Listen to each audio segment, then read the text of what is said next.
¿3:2? Sí. A ver, léalo. Y nosotros buscamos Gálatas 4:1 al 7. ¿Y quién podrá sufrir el tiempo de su venida? ¿O quién podrá estar cuando Él se mostrará? Porque Él es como fuego purificador y como jabón de lavadores. Amén. Así es. Ese era el punto.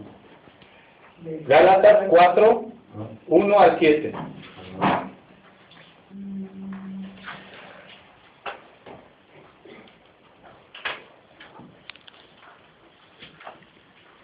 Entonces somos hijos de Dios, dice aquí. Dice, también digo, entre tanto que el heredero es niño, en nada difiere del siervo, aunque es señor de todo. Mas está debajo de los tutores y curadores hasta el tiempo señalado por el Padre. Así también nosotros, cuando éramos niños, éramos siervos bajo los rudimientos del mundo. Mas venido el cumplimiento del tiempo, Dios envió a su Hijo hecho mujer, hecho súbdito a la ley. O sea, mientras Jesús estaba en carne, dice que era súbdito ¿de qué? De la ley. O sea, tenía que cumplir con esa ley, por eso se bautizó. Por eso decía que no vengo a abrogar la ley, Sino a cumplirla. Pero hay un tiempo. Sí. Había un tiempo. Para que redimiese a los que estaban debajo de la ley, a fin de que recibiesen la adopción de hijos. Y cuando sois hijos de Dios, y por cuanto sois hijos de Dios, ¿qué pasa? Dios envió, ¿qué? El Espíritu de su Hijo. ¿En dónde? ¿En dónde? En nuestros corazones. El cual clama, Abba Padre. ¿Se imaginan? Cuando el Espíritu de Dios está, o el Espíritu de su Hijo está en nuestros corazones, Él es el que hace la obra, hermanos. Él es el que hace la obra en cada uno de nosotros. ¿Para qué? Para que haya un cambio en nuestra vida. Nos hace entender Todo está en nuestra conciencia, amén. ¿Por medio de qué? De su palabra. Porque es la palabra de Dios la que va limpiando nuestras vidas.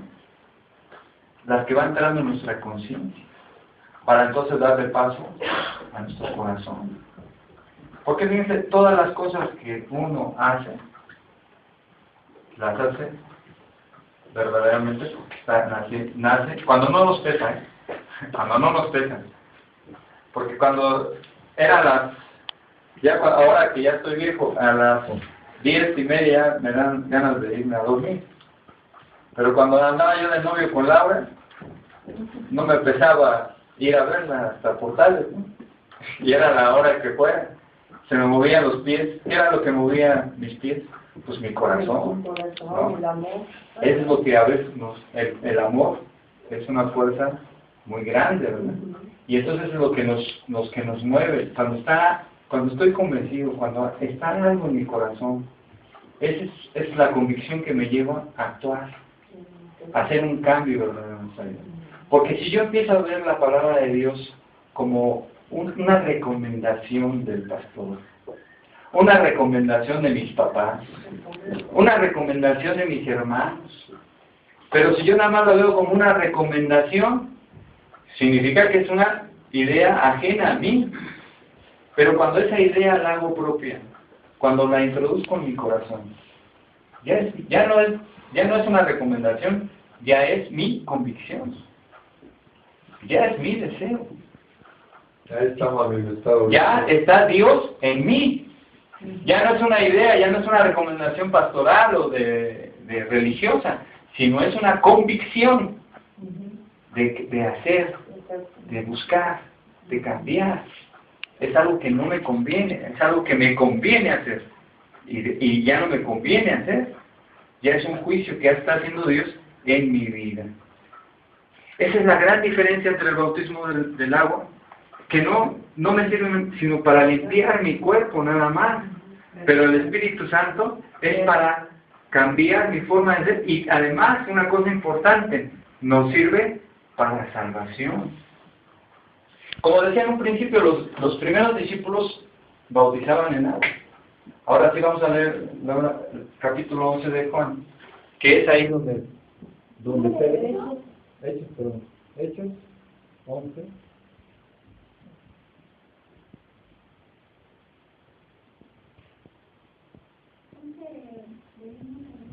versículo, me parece, 16.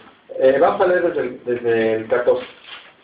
Antes de que lo leas, permítame vamos a explicar. Aquí está, de lo que vamos a leer, es un testimonio que Pedro da cuando él va a visitar a un gentil, que es el primer gentil que se convierte al Evangelio. Este hombre se llamaba Cornelio. Dice ahí en las Escrituras, en el capítulo 10, que Pedro estaba en oración y en ayuno. Estaba en oración y en ayuno, y de repente le llega una visión, y se le presentan a Pedro animales impuros. Y oye una voz que dice: Pedro, mata y come. Y dice: Señor, ninguna cosa impura ha entrado en mi boca. ¿Por qué me pides eso? Y le dice la voz: lo que Dios ha hecho puro, no lo juzgues como impuro. 4 veces sucedió esto. Entonces llega un mensajero y le dice a Pedro: Pedro, levántate y ve a tal lugar donde vas a encontrar a un tal llamado Cornelio, etc. Entonces Pedro va allá con este Cornelio y le empieza a hablar de la palabra de Dios, y es aquí el testimonio que vamos a leer, desde el versículo 14. Sí. Él te hablará palabras con las cuales serás salvo tú y toda tu casa.